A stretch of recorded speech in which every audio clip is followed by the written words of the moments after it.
Nous allons lire au livre des Colossiens, le chapitre 2, à partir du verset 8 jusqu'au verset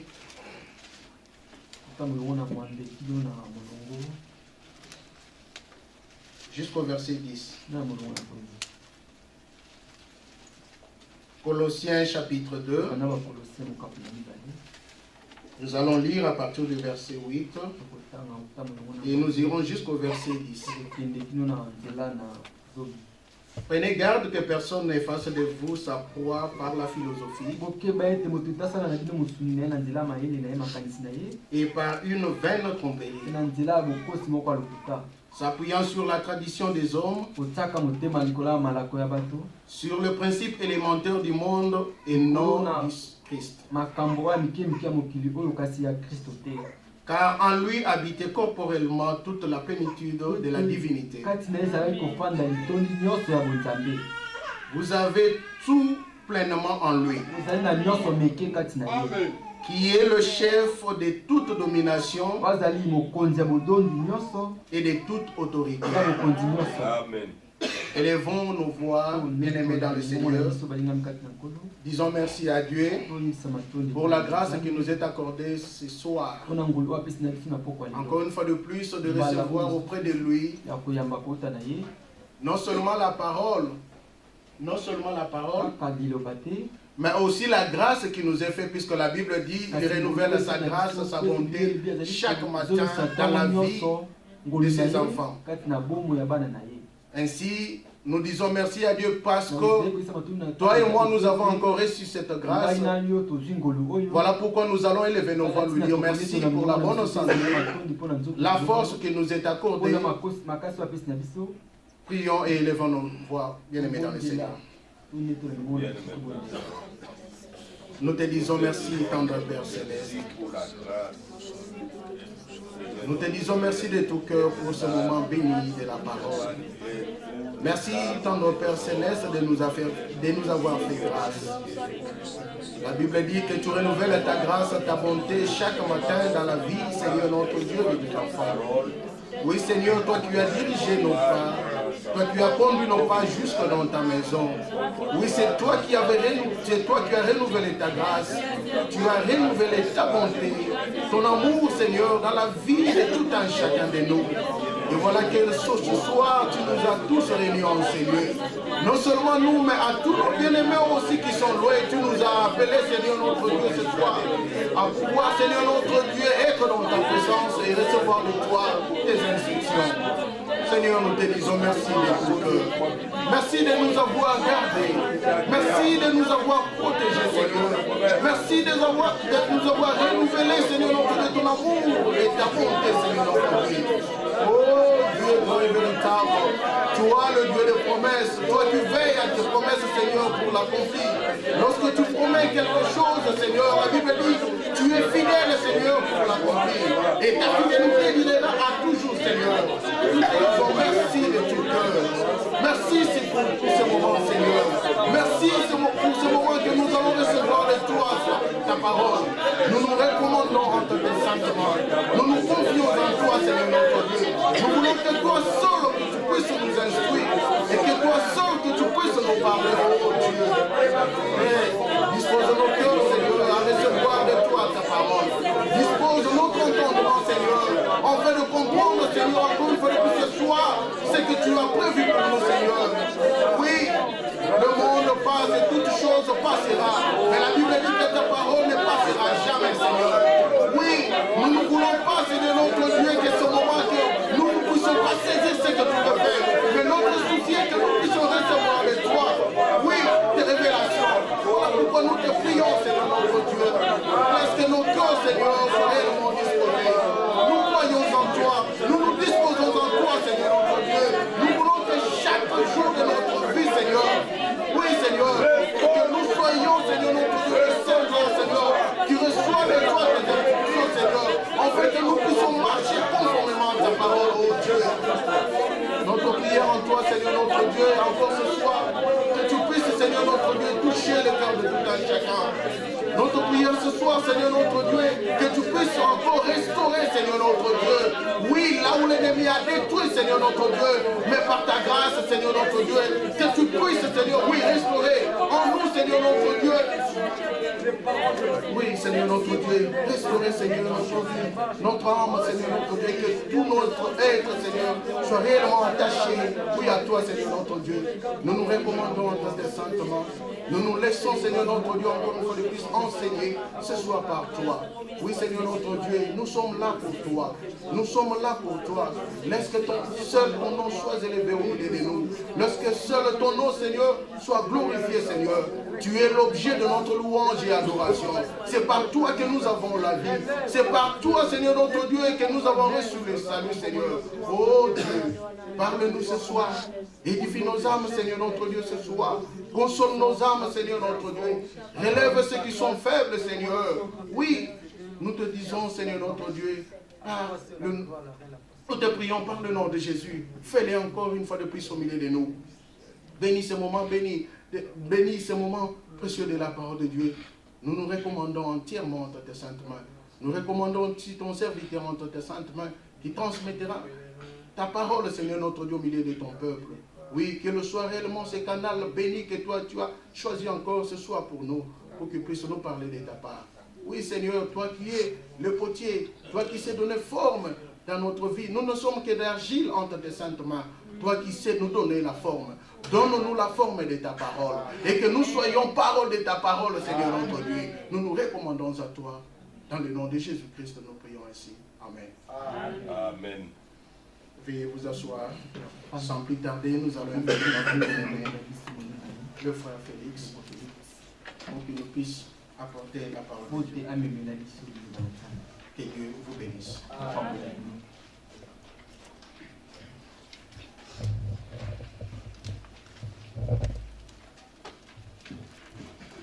Que Dieu bénisse. Amen. Je voudrais que les frères viennent encore chanter encore.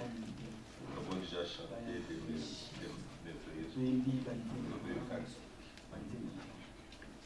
mais l'adoration tient une place importante dans le cœur du Seigneur. Alors nous avons chanté qu'il nous conduise. Et nous venons de lire que nous avons tout pleinement en lui, qui nous conduise vers toutes ces choses dont nous avons part en Jésus-Christ. Chantons le 50. Le 50, oui, 43. Rappelons-nous toujours que le Seigneur revient bientôt. Que nos cœurs soient dans l'urgence. Que Dieu bénisse chacun de nous. C'est que mon frère le chante.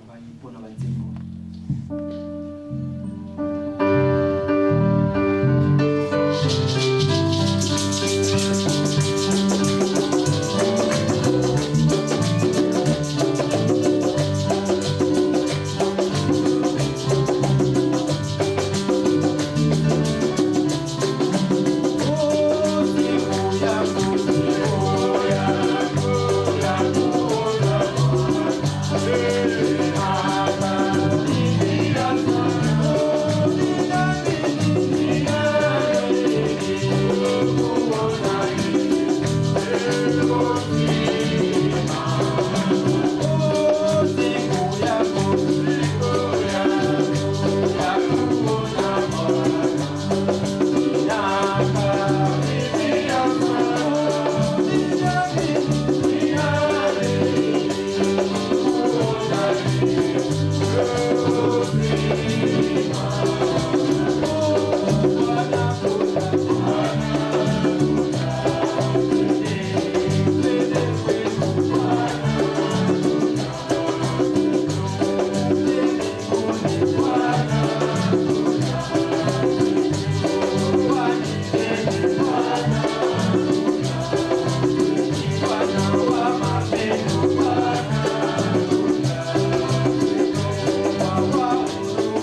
que nous avons tout pleinement en lui.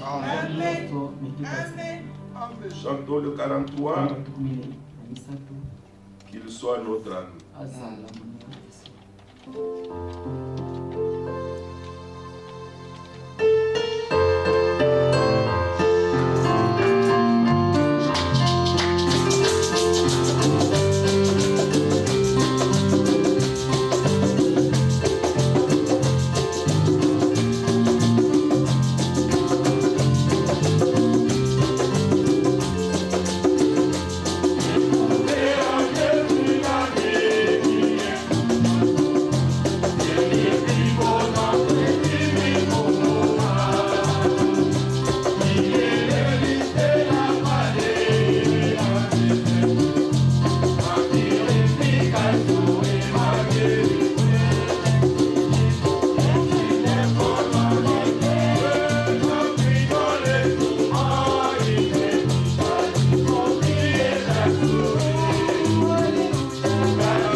Comme le dit aussi le psaume 45, nous avons les salutations de notre frère Théophile et notre soeur Claude Hélène. Il salue tous les saints dans le précieux et merveilleux nom de notre Seigneur et Sauveur Jésus-Christ. avec joie que nous recevons vos salutations, frères, de notre sœur. Que Dieu bénisse richement. Aujourd'hui aussi à notre frère Moses à Denver, qui a aussi appelé, m'a demandé de vous saluer tous au nom du Seigneur. Et aussi, nous avions une requête, m'a transmise à notre sœur, la maman de nos bien-aimés qui ont terminé là-bas, qui avait fait une crise de tension. Mais il a fait 2 jours à l'hôpital. Elle est sortie. Puisse la main de Dieu être avec elle, car elle a aussi sa guérison en Jésus-Christ. Nous l'avons dit la fois passée, notre sœur Ginette est déjà à la maison. Nous est déjà à la maison, accouchée d'un garçon. Il est là depuis dimanche passé à la maison. Notre frère Didier est déjà en route pour Atlanta. Et je crois que il m'a dit que c'était possible. Il suivrait la réunion. Il suit la réunion. Que notre Seigneur bénisse notre frère. Et qu'il nous le rende aussi. Nous allons avec lui ici demain parce qu'il va arriver vers 22h. Dieu voulant. Mais qu'il le garde en voyage. Que le nom du Seigneur soit loué. Nous accueillons Oncle Denis. Je l'appelle fils premier-né. Depuis qu'une fois nous avions traité ce sujet qu'il avait aussi beaucoup touché et intéressé. Nous l'accueillons au nom du Seigneur.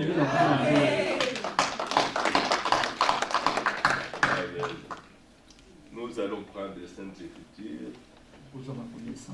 pour méditer la parole de Dieu. Nous avons lu un passage de plus important dans la Bible, qui a un rapport avec la divinité. À ce passage, nous voulons premièrement ajouter 2 Corinthiens 5. 2 Corinthiens 5.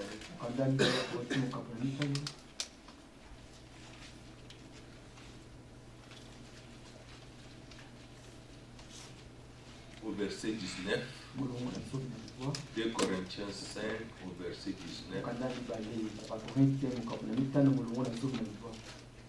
Car Dieu était en Christ, réconciliant le monde avec lui-même, en n'imputant point aux hommes leurs offenses, et il a mis en nous la parole de la réconciliation. Ça, c'est un grand mystère que Paul a reçu par l'Esprit de Dieu pour nous faire comprendre l'œuvre de la rédemption, l'œuvre du salut, ce que Dieu a fait. C'est pourquoi nous l'adorons, nous le glorifions. Dieu est venu à nous en Jésus-Christ. Il est venu à nous en Jésus-Christ. Dieu était en Christ. Quand il a marché sur la terre, Christ, on a vu simplement un homme. Les gens disaient, c'est le fils de Joseph. C'est le fils de Marie. Il y en a qui l'ont traité même de tous les noms. Mais ils n'ont pas pu voir au-delà du voile de sa chair qui il était. Dieu était en Christ. Ça, c'est le plus grand mystère, un grand secret que les gens ne savent pas. Dieu est venu en Christ au vers l'humanité. C'est la voie par laquelle Dieu est venu. C'est par cette voie aussi que nous le rencontrons. Vous ne pouvez pas le rencontrer au travers d'une association d'hommes, d'une église, pas de qui que ce soit. Dieu est venu à nous en Christ. C'est quand nous allons aussi à Christ que nous rencontrons Dieu. Et Dieu est venu comme ceci pour produire un nouveau commencement. Ceci est une pensée très profonde. Dieu voulait commencer quelque chose de nouveau. Et lorsqu'il a commencé cette chose, le diable a encore attaqué. Et nous avons la possibilité, avec Dieu, d'avoir un nouveau commencement en toutes choses. Premièrement pour le salut. Et cela va se refléter dans toute notre vie. Alors, nous avons lu dans Colossiens 2, comme parole d'ouverture, au verset 8, ça c'est une mise en garde divine. Faites attention, Dieu avertit toujours. Il dit, prenez garde que personne ne fasse de vous sa proie, qui ne vous prenne pas, qui ne vous attrape pas. Regardez pas la philosophie. Et pourtant les gens étudient la philosophie. Ils deviennent même des grands philosophes. Dans les études, nous avons aussi étudié la philosophie. Il y a des gens qui vont même trop loin. Ah, mais c'est un grand philosophe. C'est celui-là même qui s'égare même loin de Dieu. Parce qu'il s'égare dans ses propres pensées. Dieu, on ne l'étudie pas. Par les pensées humaines. Dieu se fait connaître lui-même. C'est ça la leçon de la Bible. Abraham n'est jamais allé à l'école pour connaître Dieu. David n'est jamais allé à l'école pour connaître Dieu. Paul avait suivi les cours de Gamaliel. Il est devenu persécuteur. Mais quand il a plu à celui qu'il avait mis à part de le sein de sa mère, de révéler en lui Paul, Jésus-Christ, le Fils de Dieu, il dit, je ne consulte plus la chair et le sang. Je suis plus allé aux pensées des hommes. Ainsi, si nous lisons qu'il ne passe pas de vous sa proie par la philosophie. Il y a des gens très intelligents. Il peut vous parler avec intelligence et même bouleverser ta foi. Si vous prêtez oreille à cela. Ici, il est dit, et par une vaine tromperie. Est-ce que les gens se rendent compte qu'il y a une grande tromperie religieuse très vaste aujourd'hui? Au nom de la religion, beaucoup ne se rendent pas compte. Mais ici, de parler, c'est pour la foi, pour le salut. Que quelqu'un ne vous attrape pas par la philosophie, par les raisonnements, par les pensées, par une vaine tromperie. Comment il va le faire? S'appuyant sur la tradition des hommes, des choses qu'ils ont vous-même depuis que le monde existe. Ça veut dire quoi? Vous allez commencer avec des choses comme ça et aboutir à rien. Aboutir même à régner Dieu. Sur les traditions des hommes. Lorsque vous allez dans les voies des traditions des hommes, les hommes s'étaient déjà égarés depuis longtemps. Adam et Ève vont abandonner Dieu. Et nous sommes venus par cette voie. Nés dans la mort. Et le Seigneur dit, sur les principes élémentaires du monde,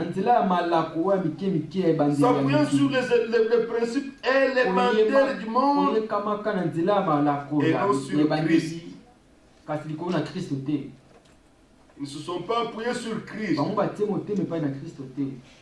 Or, si vous lisez toujours ici, regardez dans les versets 1 à 3 de Colossiens 2. Paul dit, je veux en effet que vous sachiez combien est grand le combat que je soutiens pour vous et pour ceux qui sont à la Odyssée et pour tous ceux qui n'ont pas vu mon visage, afin qu'ils aient le cœur rempli de consolation, qu'ils soient unis dans l'amour et enrichis d'une pleine intelligence pour connaître le mystère de Dieu. Savoir Christ. Dieu est un mystère. Mais pour le connaître, Christ. Donc Christ est la révélation du mystère caché de Dieu. Le mystère de Dieu, c'est Christ. Verset 3. Mystère dans lequel sont cachés tous les trésors de la sagesse et de la connaissance. Nous avons dit de la science. Tout ce que nous pouvons connaître, le plus important, c'est connaître Christ. Amen. Le trésor de la sagesse et de l'intelligence. Alors Dieu a fait quelque chose de glorieux. Tout ce qu'il voulait nous donner, il l'a mis en Christ. Verset 9. Car en lui habite corporellement toute la plénitude de la divinité. En quelque sorte, c'est tout ce que Dieu était, il l'a déversé en Christ. C'est pourquoi vous voyez dans la Bible, Jésus, en Jésus, tous les titres de Dieu de l'Ancien Testament sont en Jésus. Tout est en Jésus. Vous lisez dans l'Ancien Testament que l'Éternel était le rocher. Vous trouvez dans le Nouveau Testament que Jésus est le rocher. Christ est le rocher. Vous allez dans l'Ancien Testament, vous trouvez que Dieu est le Sauveur. Vous trouvez dans le Nouveau Testament que le Sauveur lui-même c'est Jésus-Christ. Tout ce que Dieu était a été placé en Christ. Alors la Bible dit, conclut maintenant, tout ce que Dieu était en Christ. Alors nous, en tant que croyants, en tant que fils et filles de Dieu, il ne dit pas que vous aurez. Vous avez tout pleinement en lui. Tout ce dont vous avez besoin, vous le trouvez en Christ.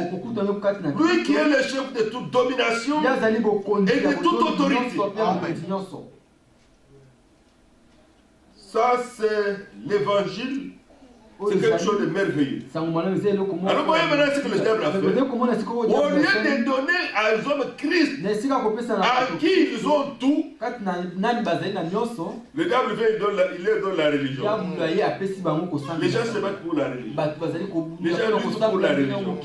Ils se tiennent à côté, ils rient, ils se moquent. Ils sont passés à côté de la chose. Et il est content. Il est content. Le diable est content. Vous pouvez aller avec moi dans 1 Corinthiens 3. Ça, c'est un sujet très important. Mais nous allons continuer à aller loin. En cela, regardez comment Paul, cet homme, avait toujours compris ces choses. 1 Corinthiens 3, verset 21.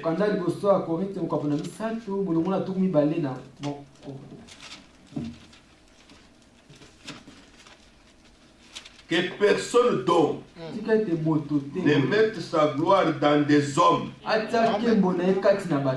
car tout est à vous.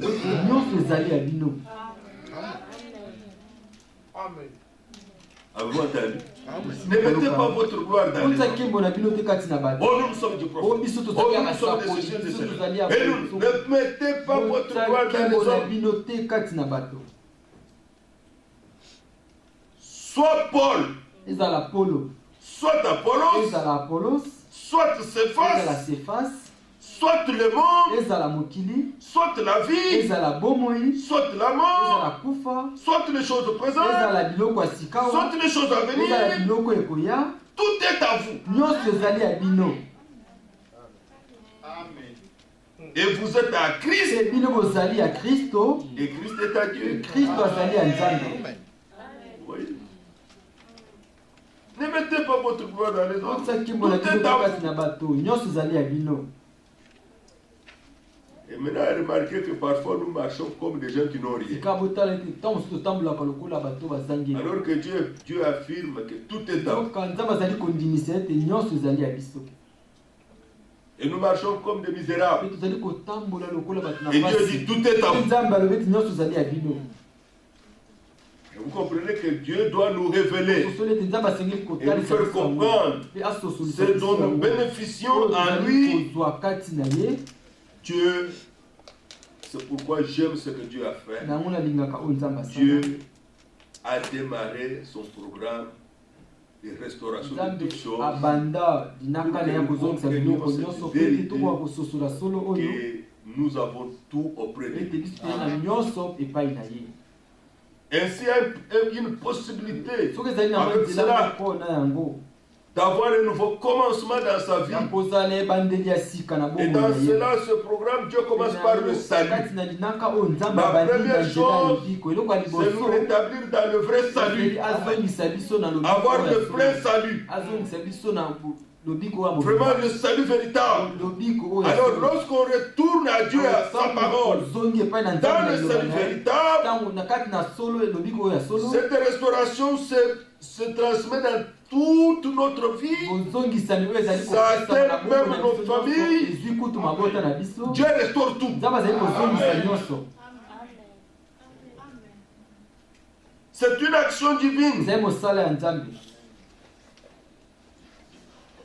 Dans la restauration de toutes choses, de l'évangile,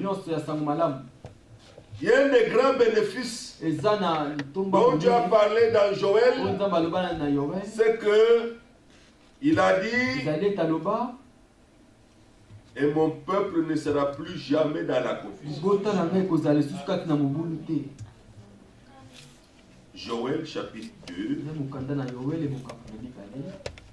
C'est un passage que nous avons lu beaucoup ces derniers temps. Parce qu'il est une parole claire dans ce que nous étudions. L'action divine. Même si Dieu utilise les hommes, Dieu a une action. C'est Dieu qui a l'œuvre. Alors nous avons lu dans Corinthiens que personne ne trouve sa gloire dans les hommes. Ne mette sa gloire dans les hommes. Joël 2, verset 25 jusqu'au verset 27. Je vous remplacerai. Ou soit je restaurerai. Ou soit je restituerai. Les années ont dévoré la sauterelle, le genève, le hasi, le gazam. Ma grande armée que j'avais envoyée contre vous. Premièrement, nous devons soutenir notre fin spirituelle. Cette destruction a causé la famine. La sauterelle, le gazam, le genève, c'était même un insecte à des développements différents. Si vous n'avez jamais vu une chenille, vous verrez que ça commence par une petite larve, et puis ça se développe, et puis ça devient après un papillon. Un papillon. Oui. Mais ici, c'est la sauterelle qui change de forme. Et dans ces différentes formes, elle mange des choses différentes. De l'arbre. Comme nous le disions la fois passée, lorsqu'il atteint le stade de la sauterelle, il mange que les feuilles. Mange les feuilles. Il y a des endroits où les sauterelles sont venus, ont mangé tout ce qui était planté et la famille était déclarée. Mais quand il est comme le gélec, il mange l'écorce. L'écorce. Et vous savez que la sève monte entre l'écorce et le tronc. Mange ça. Et puis après, il peut pénétrer à l'intérieur. Il mange la pulpe. À l'intérieur, même le tronc là, il mange ça. Et puis après, il peut manger le fruit. Le gazam mange le fruit. C'est fini. L'arbre sèche, il n'y a plus rien. Dieu a parlé dans un langage naturel pour montrer ce qui est arrivé à son église. Depuis la Pentecôte jusqu'à les choses ne sont plus comme au commencement. Aujourd'hui, les gens ne voient pas. Parce que Dieu l'a dit aussi, nous allons les lire. Dieu l'a dit, personne ne réclame auprès de Dieu qu'il les restitue. Ils ne voient pas le danger. Les gens se sont habitués à tout ce qui existe.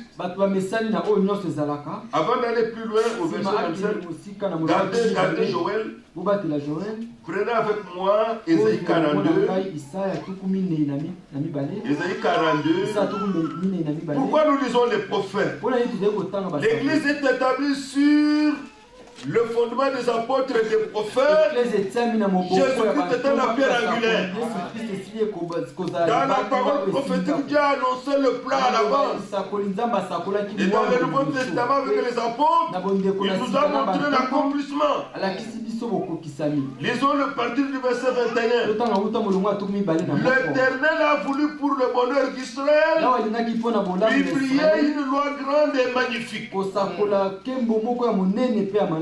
Par Moïse, Dieu a donné une seule loi. Israël n'a jamais eu deux lois. Israël ne s'est référé qu'à la loi de Moïse. Dans le Nouveau Testament, Dieu n'a donné qu'un seul évangile. C'est pourquoi il n'y a qu'une seule foi. Mais c'est un évangile magnifique. Verset 42. Maintenant, et c'est un peuple pillé et dépouillé. On a tout pris. Quand vous lisez les Saintes Écritures, les actes des apôtres, vous ne voyez pas ce dépouillement. Vous ne voyez pas ce pillage. Il faut voir ce pillage. L'Écriture dit, on les a tous enchaînés dans des cavernes, plongés dans des cachots. Mais qui se rend compte qu'il est dans un cachot dans une dénomination? Ils se sont enfermés dans les cachots. Il y a des cachots presbytériens, des cachots baptistes, des cachots pentecôtistes, des cachots protestants, des cachots catholiques, des cachots maquimaïstes, des cachots de tout genre, tous les cachots. Oui. Vous avez déjà entendu parler qu'un pasteur est allé prêcher chez les catholiques? Vous avez déjà entendu parler qu'un pasteur baptiste est allé prêcher chez les pentecôtistes? Ils sont enfermés dans leur coquille. Mais Dieu l'avait déjà dit à la base. C'est un emprisonnement que les gens ne se rendent pas compte. Et le Seigneur l'a déjà dit. Dieu parle dans un langage clair. Il dit bien, on les a tous, ils ne sont pas rendus compte, on les a tous enchaînés dans des cavernes, plongés dans des cachots. Ils ont été mis au pillage et personne ne les délivre. Dépouillés. Et personne ne dit restitue. Tous ceux qui nous ont perdus dans la foi, personne ne réclame la restitution, c'est-à-dire la restauration. Personne ne réclame le rétablissement dans ce qu'ils possédaient. C'est pourquoi cela est tellement important pour nous. Au verset 23, qui parmi vous prêtera oreille à ces choses?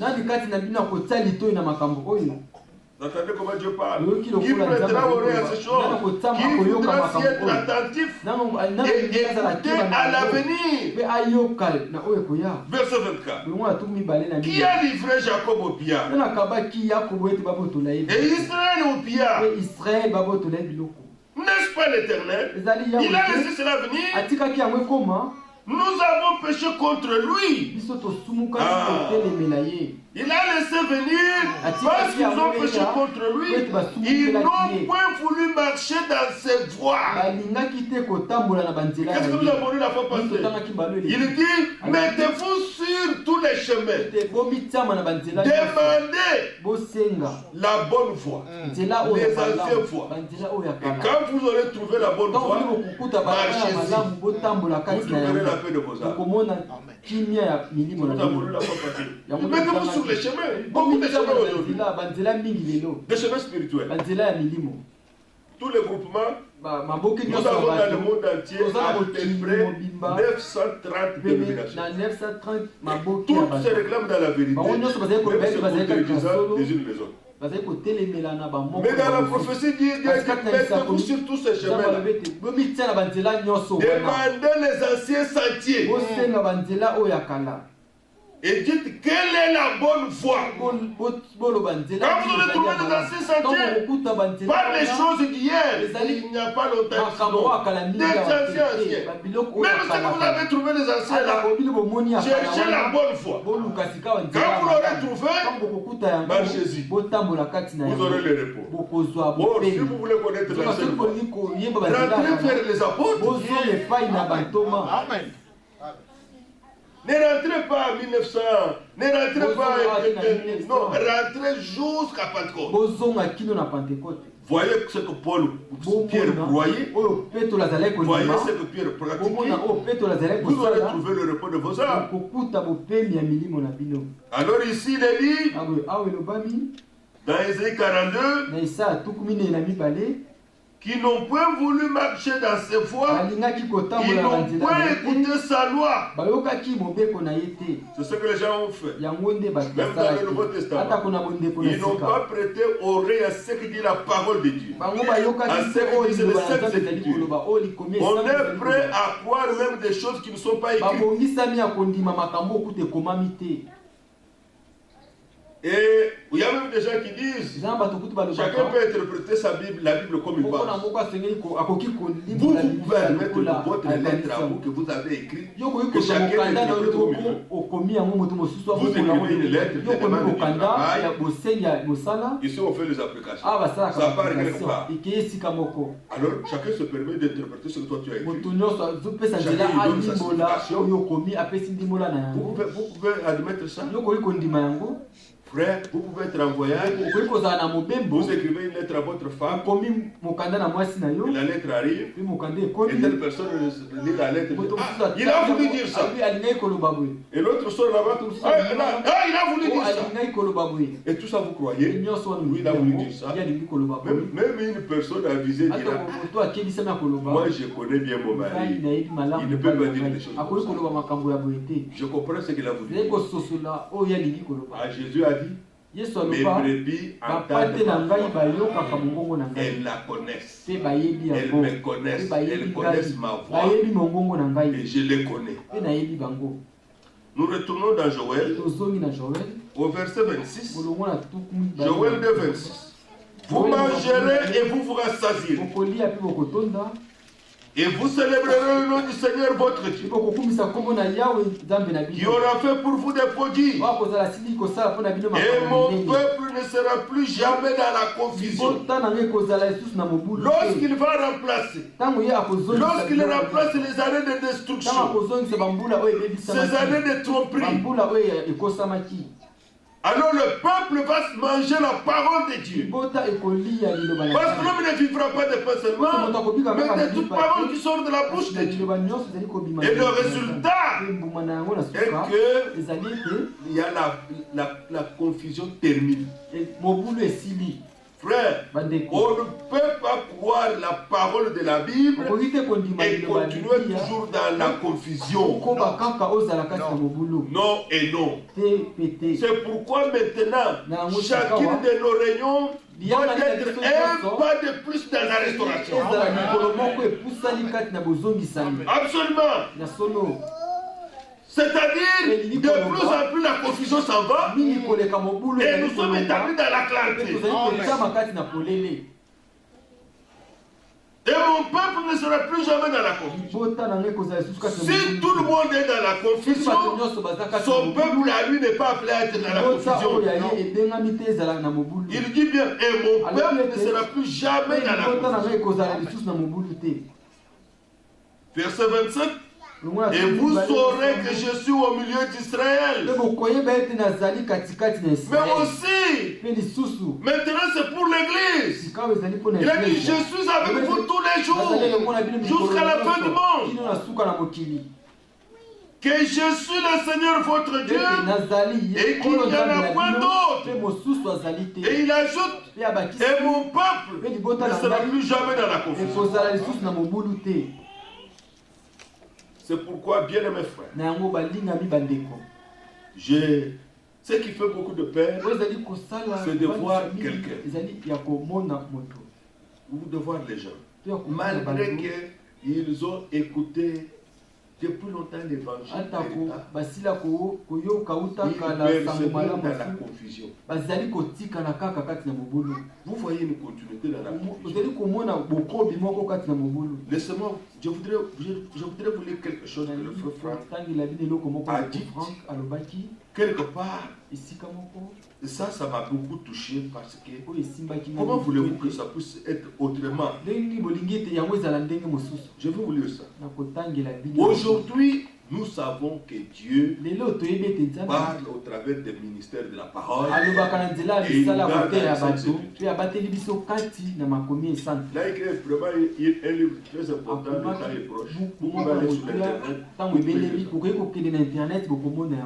Mais il dit ceci quelque part. Tout ministère qui n'a pas été éprouvé dans une assemblée ne pourra jamais être en bénédiction pour une autre assemblée. Avez-vous entendu? Et aujourd'hui, les choses démarrent pour ça. Sans avoir été éprouvé. Il dit, un ancien doit rester dans une assemblée. Mais la compréhension que les gens ont des bishops aujourd'hui, c'est celui qui peut lui aller partout. Ce sont les gardiens de l'assemblée locale, les conducteurs de l'assemblée locale. Ils n'ont pas de ministère itinérant. Mais celui qui détient l'un des 5 ministères, c'est-à-dire pasteur, docteur, évangéliste, apôtre, prophète, selon Ephésiens 4, verset 11 à 12, il dit, même un pasteur n'est pas lié à une assemblée église locale, mais peut aller de lieu en lieu parce que le corps entier doit pouvoir bénéficier de son ministère. Amen. Regardez ça. Ça, on devrait voir ça aujourd'hui. tout ministère qui n'a pas été éprouvé dans une assemblée locale ne devrait pas être ne peut pas être en bénédiction ailleurs. Ailleurs, il devrait être éprouvé dans l'assemblée locale afin que l'assemblée locale puisse le soutenir lorsqu'il ira ailleurs. Mais maintenant, regardez Paul pour que vous voyez qu'il faut la restauration. Ils ont, je vais aller avec vous tout droit dans quelque chose. Paul, acte des apôtres. Paul a écrit sur le chemin de Damas. N'est-ce pas? Vous êtes avec des apôtres? Pour que vous voyez les choses originales, comment ça se passe. Peut-être vous remarquez, je suis l'homme le plus silencieux. J'observe seulement. Pourquoi j'observe seulement? Parce que je sais que si vous semez l'orange, vous aurez les oranges. Si vous semez le mandarine, vous aurez les mandarines. Si vous semez les arachides, vous aurez les arachides. Le maïs, vous aurez le maïs. Si je prêche ici la parole de la Bible, vous aurez des résultats bibliques. Amen. Je n'ai pas besoin de fabriquer quoi que ce soit. Je n'ai qu'à constater si c'est conforme à ce qui a été autrefois ici. Vous n'avez pas fabriqué, vous n'avez pas poussé des choses. Dieu est à l'œuvre, il reproduira la même chose. Si nous sommes une branche originale, il y aura les mêmes fruits comme les autres fruits avant. Et ça c'est merveilleux.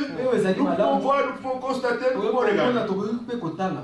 Alors voilà, Paul rencontre le Seigneur sur le chemin de Damas. Acte chapitre 9, verset 3. Comme il était en chemin et qu'il approchait de Damas, tout à coup, une lumière venant du ciel resplendit autour de lui. Lorsque vous allez dans Acte 22, il reprend ce témoignage ici. Il reprend ce témoignage.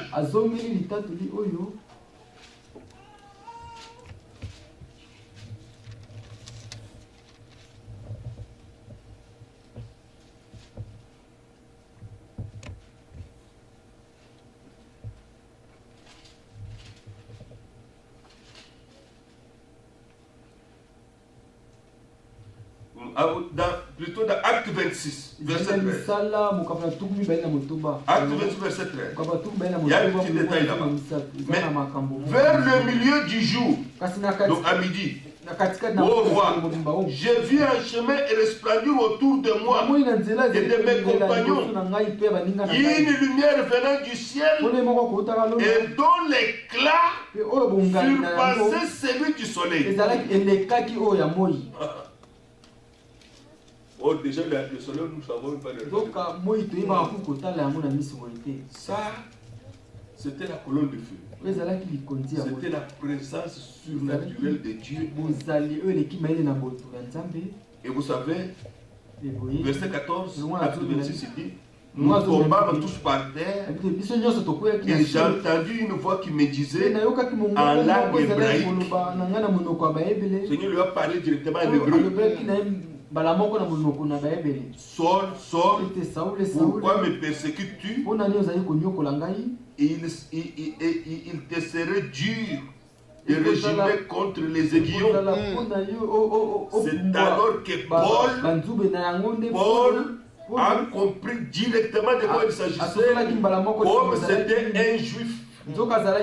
Il savait que la colonne de feu s'est révélée à Moïse et que la même colonne de feu leur a donné la loi. Dieu s'est manifesté dans la colonne de feu. Alors il a pu dire, il est répondu, qui es-tu Seigneur? Avez-vous compris? Il savait que c'était Dieu. Alors il lui demande, qui es-tu Seigneur? Mais combien de gens voient la lumière et tout ça comme ça, puis de la lumière, ils sont distraits. J'ai dormi, j'ai vu une lumière, j'ai vu un son, tu ne lui as pas demandé qui il était. Parce que même Satan lui-même se révèle comme un ange de lumière. Lui a pu demander, qui es-tu, Seigneur? Alors, il lui répond, le Seigneur dit, je suis Jésus que tu persécutes. Voilà pourquoi il a dit que toute la plénitude de la divinité a habité en Christ. Déjà dès le début de sa foi, il savait que le Dieu Tout-Puissant qui avait parlé à Moïse, qui s'était révélé à Israël, c'est le même Dieu maintenant en Jésus-Christ. Amen. C'était si clair pour lui.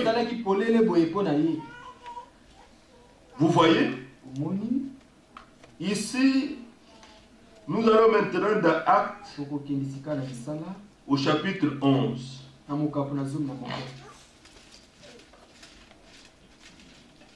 Au chapitre 11, la parole de Dieu arrive jusqu'à Antioche.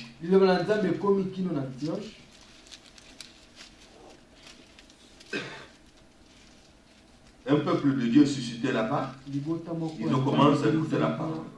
Verset 19, acte 11.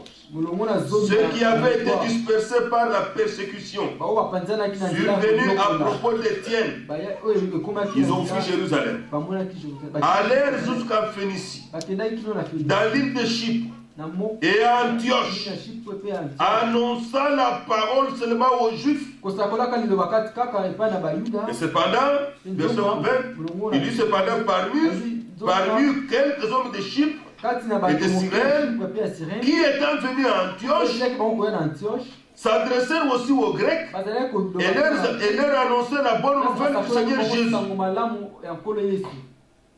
La main du Seigneur était avec eux.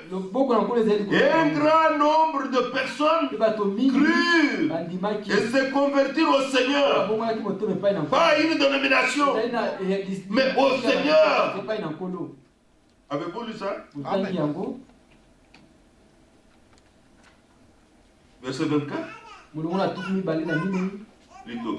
Verset 22. Le bruit en parvint aux oreilles des membres de l'église de Jérusalem et ils envoyèrent Barnabas à Antioche. C'était des frères qui étaient à Jérusalem. Ils ont fui. Ils se sont retrouvés dans ces régions-là jusqu'à Antioche. Ils ont prêché aussi aux Grecs. Comme ils venaient de Jérusalem, la nouvelle est retournée à Jérusalem. Antioche, les gens ont accepté la parole. Ils ont accepté le Seigneur. Et les apôtres ont dit, Barnabas, va un peu là-bas voir. Quelqu'un dont ils connaissaient déjà le ministère et il est arrivé. Verset 23. Lorsqu'il fut arrivé et qu'il y eut vu la grâce de Dieu, il s'en réjouit et il les exhorta tous à rester d'un cœur ferme, attaché à la dénomination, attaché au Seigneur. Amen. Maintenant, il a vu la grandeur du travail. Moi seul, je ne suffirai pas. Verset 25. Barnabas s'est rendu ensuite à Tars pour chercher Saul. Il connaissait déjà. Paul était sauvé. Il était revenu au Seigneur. Il était baptisé du Saint-Esprit. Il servait le Seigneur. Il n'est pas allé à Jérusalem. Il est allé chercher Saul, dont il voyait que le ministère était nécessaire. Vous voyez ça aujourd'hui? Dans la restauration, c'est possible. Mais quand quelqu'un a commencé son affaire, il met les barrières, l'affaire est finie. L'affaire est finie. C'est terminé. C'est lui qui prend la main sur tout. C'est fini. C'est terminé. C'est son affaire. Et les gens pensent que c'est l'œuvre de Dieu. Barnabas ne s'est pas approprié ce qu'il a trouvé. Barnabas est allé chercher notre frère. Paul vient. Il est venu. La Bible dit au verset 26. Et l'ayant trouvé, il l'amena à Antioche. Pendant toute une année, ils se réunirent aux assemblées de l'église et ils enseignèrent beaucoup de personnes. Alléluia. Ce fut à Antioche que pour la première fois, les disciples furent appelés chrétiens. Aujourd'hui, chrétien, c'est tout le monde église. Mais là-bas, pour la première fois, ce sont les gens du dehors qui les ont déclarés chrétiens. Aujourd'hui, si vous demandez à quelqu'un, est-ce que tu pries? Je suis chrétien. Mais autrefois, ce n'était pas ça. Autrefois, ce sont des gens, des païens, qui déclaraient les frères et les sœurs chrétiens. Dans le terme original, c'est chrétiens, semblables des petits Christ. Ils étaient si transformés, si changés, nés de nouveau, que dans leur comportement, dans leur parler, ils étaient semblables à Christ. C'est ça un disciple. Un disciple veut être comme son maître. Et notre maître, c'est Jésus. Il a dit, allez, faites de toutes les nations des disciples, des gens semblables à moi. C'est là qu'on a appelé pour la première fois les disciples. Aujourd'hui, est-ce que vous entendez aujourd'hui ce terme là, disciple dans l'église? Ça a disparu. Mais c'était courant dans l'église primitive que ceux qui croyaient devenaient disciples. Ceux qui croyaient voulaient connaître. Aujourd'hui, si on parle des disciples, on parle des disciples en sens péjoratif. En sens péjoratif. On vous appellera peut-être, je ne le souhaite pas. On vous le dira, ça sont les disciples de Félix là-bas, ils sont là-bas. Pourquoi? Parce qu'ils veulent donner une connotation, quelque chose, une autre à ce que vous croyez. Mais autrefois, ce n'était pas ça. Autrefois, ce n'était pas donné un nom méprisant à quelqu'un. On voyait que c'était des gens qui suivaient Christ, qui suivaient la parole. Ils ont pris un engagement de bonne conscience. Alléluia. Ça, c'est ainsi que Paul aura pour la première fois son assemblée locale. Quand il s'est converti sur le chemin de Damas, arrivé à Damas, il fut baptisé par un frère, Ananias, dont on ne parle même plus après. Il n'était pas avec une assemblée. Et voilà, quand on va le chercher, il vient ici à Antioche, il y aura maintenant une assemblée locale. On choisit une assemblée locale comme sa maison. On donne tout son engagement pour la cause de Jésus-Christ, pour la cause du Seigneur. C'est ainsi qu'on ne détruit jamais sa propre maison. Dites amen à cela. On ne détruit pas sa propre maison. Maintenant, c'est pourquoi vous lisez au chapitre 13. L'assemblée d'Antioche a été bénie. La parole de Dieu a été manifestée. Elle est devenue une parole vécue. Les vies ont été transformées. Chapitre 13 d'Actes des Apôtres. Il y avait dans l'église d'Antioche des prophètes et des docteurs. Des ministères sont suscités, ont été manifestés.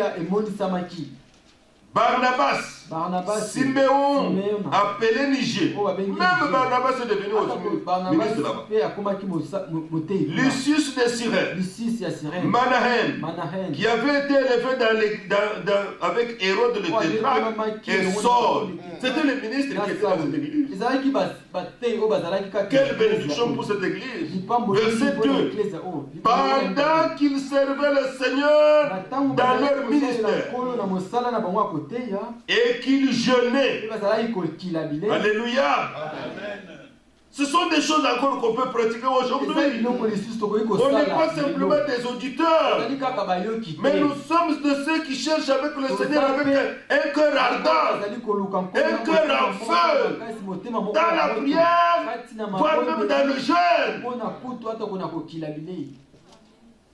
Même les gens de ce monde disent, que quand la viande est dure, il faut la manger avec le couteau. Oui, on doit couper. Si le temps on ne peut pas couper, on coupe avec le couteau et on mange. Vous avez un problème dur. Vous devez sentir le besoin du Seigneur. Vous privez même un jour ou deux de manger pour invoquer le Seigneur, pour voir sa puissance agir. Auprès du Seigneur, il y a un nouveau commencement.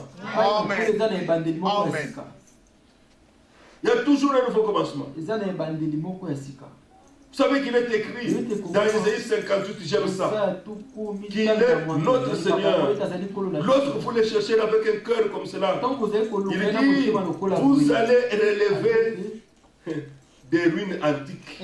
Regardez cette page, lisons, Isaïe 58. C'est-à-dire quoi?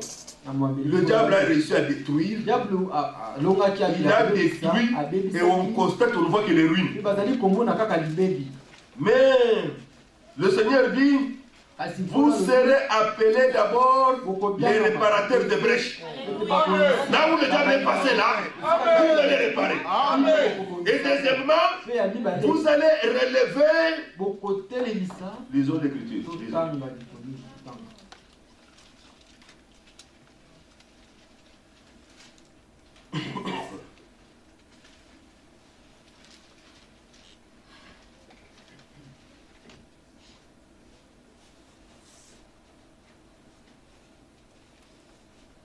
D'abord, Ésaïe 58, verset 4 à 5, d'abord. Voici, vous gênez pour disputer et vous querellez. Non. Non. Pour frapper méchamment du poing, vous ne gênez pas comme le veut ce jour. Pour que votre voix soit entendue en haut. Que votre voix soit entendue en haut. Vous ne pouvez pas vous gêner, chercher Dieu, vous êtes des querelles. Tout autour des disputes. Non. Verset 7. Est-ce là le jeûne auquel je prends plaisir? Dieu regarde la façon dont on le fait là. Aujourd'hui, les gens viennent pour avoir un record. Et de rappeler nos frères qui gênent beaucoup.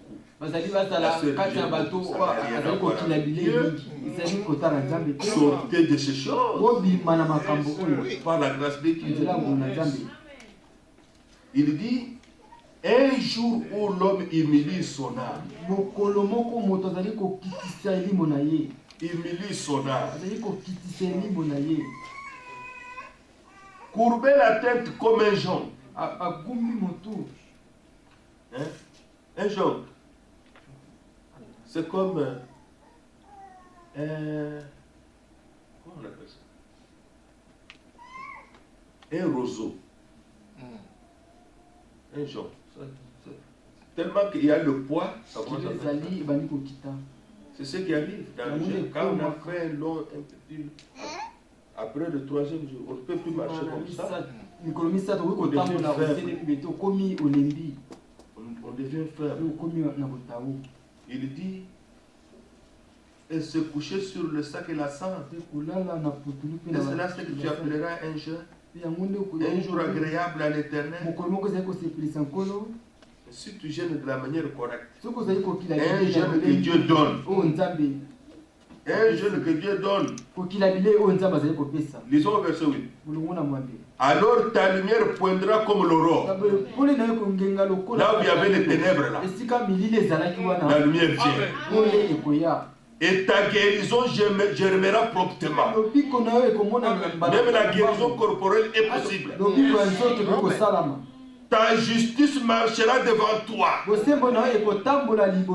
Mais ça, c'est la justice de Dieu qui nous a donné. Et la gloire de l'Éternel t'accompagnera. Verset 9.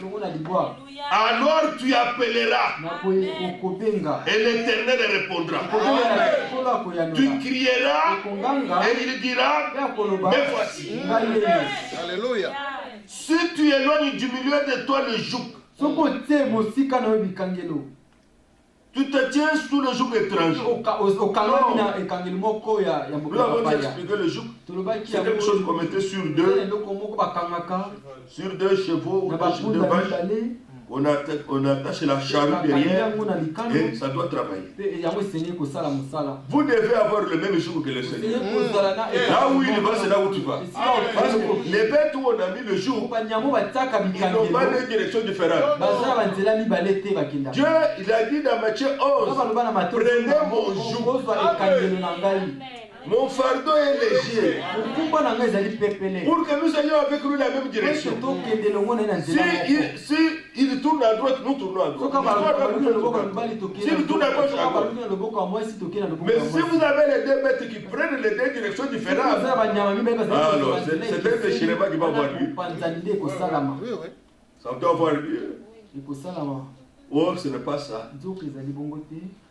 Ne tombez pas sous l'esclavage de quoi que ce soit. Alors il dit, éloigne de toi le joug, les gestes menaçants et les discours injurieux. Il traite avec notre bouche. Notre bouche ne doit plus avoir de paroles profanes. Non. Nous avons assez la parole de Dieu. Nous pouvons parler le langage de la parole de Dieu, le langage des promesses de Dieu. Alors Jérémie dit, voici ce que je vais repasser à mon cœur. C'est que les bontés de l'Éternel et ses compassions ne sont pas épousées et ne sont pas arrivées à leur terme. Verset 10. Si tu donnes ta propre subsistance à celui qui a faim, si tu rassasies l'âme indigente, l'âme ne mange pas le fou, l'âme ne mange pas le riz, l'âme mange la parole. Ta lumière s'élèvera sur l'obscurité. Et tes ténèbres seront comme le midi. Verset 11. Le Seigneur sera toujours ton guide. Il rassasiera ton âme dans les lieux arides. Tu auras toujours une parole au temps convenable. Et il redonnera de la vigueur à tes membres.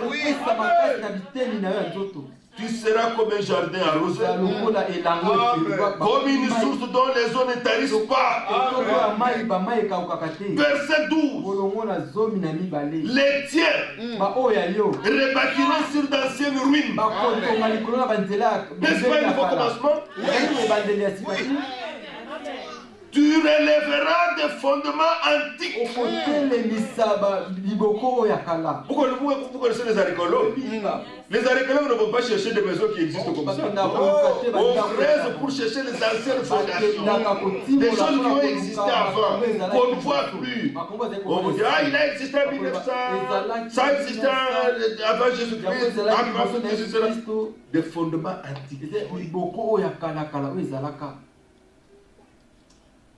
Dieu Tout-Puissant. Et toi, qui cherches le Seigneur, conformément à la parole, on t'appellera réparateur des brèches. C'est lui qui restaure les chemins, qui rend le pays habitable. Quelqu'un peut dire encore, ouf, la vie est bonne. En Christ, quelqu'un peut dire ça. La vie est bonne. Oui. Ah frère, moi je peux dire ça. Je remercie Dieu. Amen. C'est en Christ que j'ai pu rire jusqu'ici. La paix, la joie, la protection. Dieu a béni. Dieu a secouru. Alléluia. Oh, que Dieu soit loué. Vous voyez, on vous appellera réparateur de brèches. Qui relève les âmes. C'était fini. Il n'avait même plus l'espoir de vivre. Maintenant, il peut vivre. Il n'avait même plus l'espoir. La vie est maintenant restaurée. Oh, Dieu soit loué. Je connais à Kinshasa Là où nous avons commencé à prier avec notre assemblée, c'était une sœur connue. Elle jouait dans l'ancien groupe quand les sketchs, donc les théâtres des anciennes Bakolovici. C'est là qu'elle est. Elle est là-bas dans les anciens films. C'était une femme sœur. Il a eu des enfants avec différents hommes. Mais il faut même parfois l'écouter quand il donne conseil aux jeunes sœurs. Vous ne savez pas le bonheur d'être venu à Dieu. Nous avions laissé derrière nous des dégâts. À l'époque là déjà, elle roulait dans une voiture au pays là-bas appelée Impala. C'est même son nom. Ce n'est pas son nom. Son nom, tout le monde la connaît, Maman Impala. Ce n'est pas son nom. C'était le nom de sa voiture. Mais elle a son propre nom. C'était une métisse. Mais maintenant c'est une sœur merveilleuse. Les enfants la connaissent. Dieu a changé sa vie complètement. Les gens là-même sont venus. Des RTNC, tout ça sont venus. Et recommençons encore cette histoire-là. Je ne peux plus aller dans votre voie là. Je ne peux plus rentrer là-bas. Mon bonheur est maintenant en Christ. Quand je vois, il y a même des ces anciennes photos. Quand il regarde ça, oh, cette sœur-là qu'elle tient un peu à préparer les mariages, vous allez voir. Nous avions un mariage, on a donné à deux groupes de préparer. Elle a pris de faire les haricots blancs. Les autres ont pris des haricots rouges. Quand on a mis des choses pour... Dès que vous goûtez les blancs, les rouges, personne n'a mangé. Il y a une fête de mariage, personne n'a mangé. Le bassin qu'on a mis les haricots blancs, personne n'a touché l'autre là-bas. Et elle a mis tout son savoir. C'était merveilleux. Dieu a... Vous voyez une vie changée. Ce n'est pas quelque chose qu'on vous raconte. Vous voyez vous-même une vie changée. Dieu a rebâti. Dieu a refait. Dieu fait ces choses. Alors, vous savez ce qu'il dit dans l'Écriture? L'Écriture dit dans Jérémie, chapitre 32, nous allons bientôt terminer. Jérémie 32, au verset 24. Jérémie 32 au verset 24. La dernière partie. C'est vraiment la fin là. Vous pouvez lire tout le verset, mais la dernière phrase. Ce que tu as dit est arrivé et tu le vois.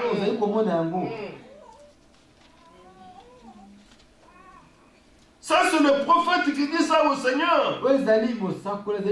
Tout ce que tu as dit est arrivé. Quand vous lisez le contexte, c'est ce que Dieu avait dit. Voici les terrasses se lèvent contre la ville et la menace. La ville sera livrée entre les mains des Chaldéens qui l'attaquent, vaincu par l'épée, par la famine et par la peste. Ce que tu as dit est arrivé et tu le vois. Aujourd'hui encore, lorsque vous trouvez une promesse de Dieu, Dieu l'a accompli. Nous pouvons dire, Seigneur, ce que tu as dit est arrivé. Ce que tu as dit est accompli. Et toi-même, Dieu, tu le vois. Tu vois l'œuvre de ce que tu as fait. C'est pourquoi, bien-aimés frères, nous lisons dans le psaume 85 ce qui peut être notre prière. Psaume 85, verset 5. Psaume 85, verset 5. Psaume 85, verset 5. Rétablis-nous, Dieu de notre salut. Amen. Rétablis-nous, Dieu de notre salut. Lorsque nous allons dans Jérémie 31, c'est ce qu'Ephraïm a dit au Seigneur. Jérémie 31, au verset 18.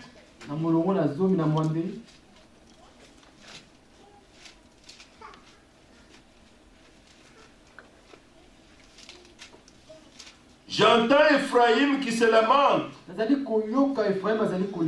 Tu m'as châtié et j'ai été châtié comme un veau qui n'est pas dompté.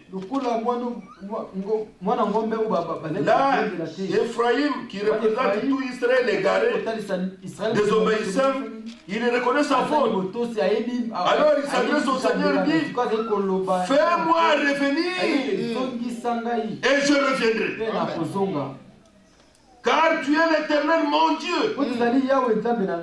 Si Dieu nous fait revenir, nous revenons. Si tu me rétablis, je serai rétabli. Je serai comme tu veux. Voilà notre prière aujourd'hui. Rétablis-moi conformément à ta parole. Que je sois comme ceux qui ont marché avec toi autrefois. C'est de cela que nous avons besoin. Si Dieu nous accorde la grâce de revenir à Christ, de revenir à la parole de Dieu, de revenir au sang de Jésus, de revenir à une seule foi, la foi biblique, frère, dans la simplicité, vous verrez la main de Dieu. Amen. Vous pourrez dire, Seigneur, ce que tu as dit est arrivé. Je l'ai expérimenté. Je l'ai vécu. Tu l'as accompli. Et même toi-même, tu le vois. Tu le vois. Qu'est-ce que Dieu fait? Dieu veut constater à nous son œuvre. Il veut constater ses œuvres, sa gloire dans notre vie. Et ce que nous devons faire, c'est de dire, Seigneur, rétablis-moi. Rétablis-moi dans la foi véritable. Rétablis-moi dans ton salut. Rétablis-moi dans tes voies. Que je marche dans tes voies. Que je marche avec toi. Seigneur, donne-moi un nouveau commencement. Mais Dieu va le faire parce qu'il l'a déjà fait. Il a donné le nouveau commencement à Paul. Paul était avec les pharisiens. Dieu l'a fait sortir de là. Il a donné un nouveau commencement. Il lui a fait voir sa gloire. Si vous lisez dans la Bible, Dieu a fait cela avec Abraham. La Bible dit Abraham a donné d'autres dieux. Josué 24, il a donné d'autres dieux. Mais Dieu lui a donné un nouveau commencement. Il a dit Abraham, je suis El Shaddai. Je suis le Tout-Puissant. Aie confiance en moi. Sois intègre. Marche devant ma face. Je bénirai celui qui te bénira. Je maudirai celui qui te maudira. Est-ce que vous comprenez une telle parole? Dieu dit ça à Job. Quiconque s'attaquait à Abraham, s'attaquait à Dieu. Quelqu'un qui a bénissé Abraham, Dieu le bénissait aussi. Et cet homme, un homme comme nous, il est resté maintenant un grand témoignage pour tous les croyants. Que le Dieu Tout-Puissant, qui est le Dieu de la réalité, puisse le faire. Moi, je n'aime pas les théories. Pour Dieu, moi, je n'aime pas les théories. Nous ne sommes pas dans une école d'apprentissage de connaissances. Non. La parole de Dieu, il faut l'expérimenter. La parole de Dieu, il faut la décider. La parole de Dieu, il faut dire, je veux voir. Nous avons vu la fois passée Élisée, son serviteur sort et dit, mon Seigneur, des ennemis nous entourent. Comment nous allons nous en sortir? Les Syriens sont autour de nous. Le peuple était tranquille. Il dit, ne t'inquiète rien. Ceux qui sont avec nous sont plus nombreux que ceux qui sont avec nous. Est-ce que c'était une théorie? L'homme ne voyait pas ce que le prophète voyait. Maintenant, le prophète ne pouvait pas lui ouvrir les yeux. Comment aussi je ne peux pas le faire? Alors le prophète prie. Éternel, ouvre-lui les yeux pour qu'il voie. Ouvre-lui les yeux qu'il voie. Bien-aimé frère, Dieu Tout-Puissant a exaucé la prière de son serviteur et Géasi, les yeux se sont ouverts. Il a regardé toutes les collines tout autour. Les anges de Dieu attendaient le moment. Je crois que Satan était parti, il a dit oh Dieu. L'ange de l'Éternel campe afin de les arracher du danger. Dieu est une réalité. Ses promesses sont une réalité. Ce qu'il dit arrive. Ce qu'il dit s'accomplit. Sa parole peut nous restaurer. Si nous l'acceptons, vous savez que vous pouvez admirer un produit. Vraiment. Ce produit, c'est un nouveau produit. Il guérit. Si toi tu es malade et que tu ne prends pas ce produit, l'admiration ne fera rien. Il faut prendre de la dose. Il faut prendre la dose. Prenez la dose pour vous constaterez que vous ne pouvez pas l'admirer. Il faut prendre le produit. Ce que Dieu dit que tu peux faire. Les hommes ont demandé à Paul, à Pierre, homme frère, que ferons-nous? Maintenant vous êtes devenus différents de nous. À partir du moment où les hommes ont senti la différence, ces gens sont différents de nous. Que devons-nous faire, frère? Pierre se tient au milieu d'elle et dit, tout ce que vous devez faire est simple. Répandez-vous. Regrettez les mauvaises choses. Regrettez la désobéissance. Répandez-vous. Et que chacun de vous soit baptisé au nom de Jésus-Christ à cause du pardon de vos péchés. Et vous recevrez les dons du Saint-Esprit. Et la bonne nouvelle était que, il a dit, cette promesse-là est pour vous. Non seulement pour vous, mais pour vos enfants. Non seulement pour vos enfants. Et pour lisons ça bien. Verset 38. Acte 2, 39. Car la promesse est pour vous, pour vos enfants et pour tous ceux qui sont au loin. Nous ici, nous sommes concernés. À nos si grand nombre, quel que soit le nombre, que le Seigneur notre Dieu les appellera. Des hommes comme nous ont entendu. Des hommes comme nous ont vu.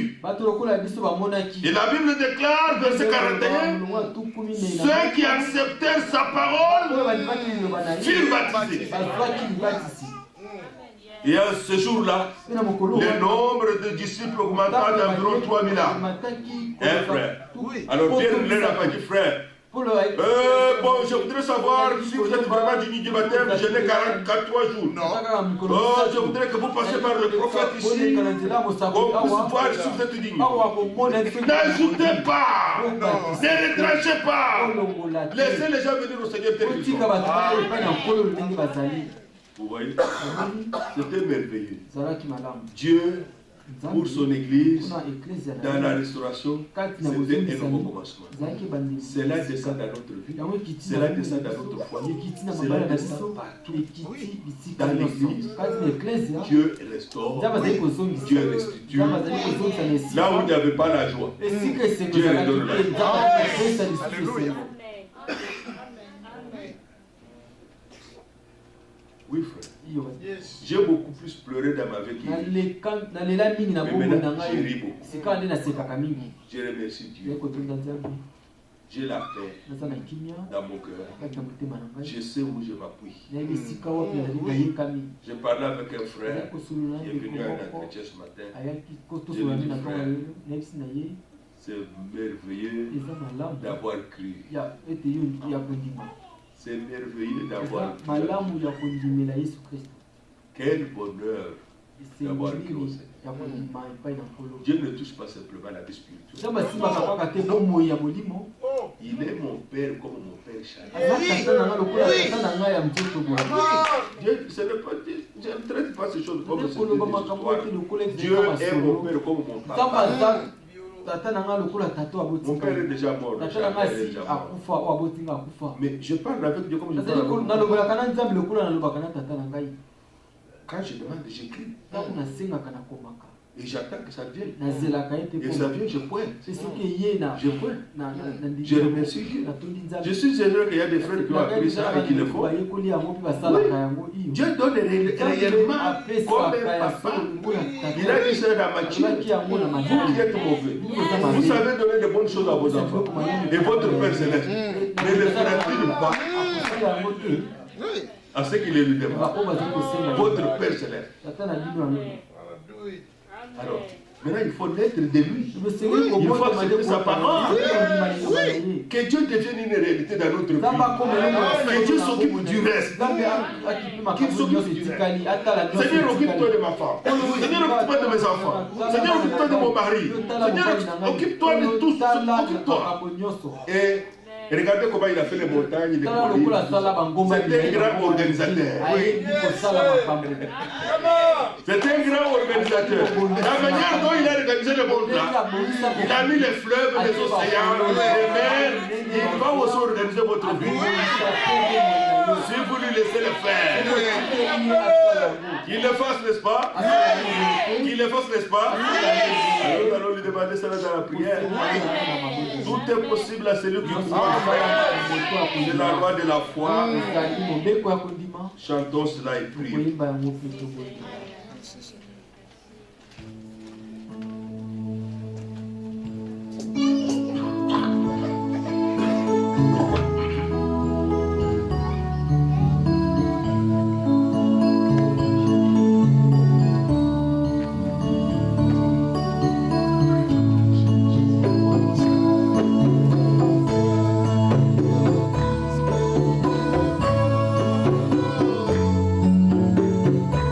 La clé c'est quoi?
aujourd'hui, Seigneur, rétablis ma vie. Oui.